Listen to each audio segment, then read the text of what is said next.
welcome back to my channel. Today I want to show you how to do a very simple project, and that is to make your own pillows. Now your pillows come in sizes to match your bed.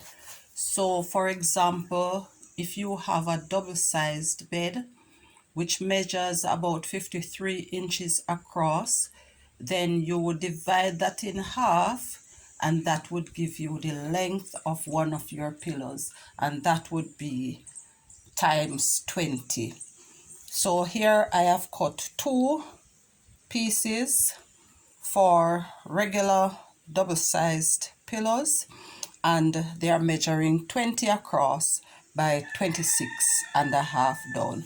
Now I'm simply going to stitch these around, giving about a 1/2 inch seam all the way around, leaving just enough from which they can be stuffed.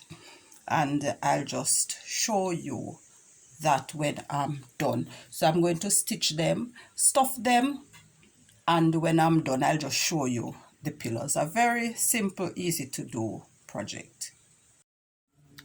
There you have them, a pair of regular sized pillows. Now these have been stuffed very firmly, but you could stuff them softer or in between based on your preference. Thanks for watching, and remember to like, share and subscribe.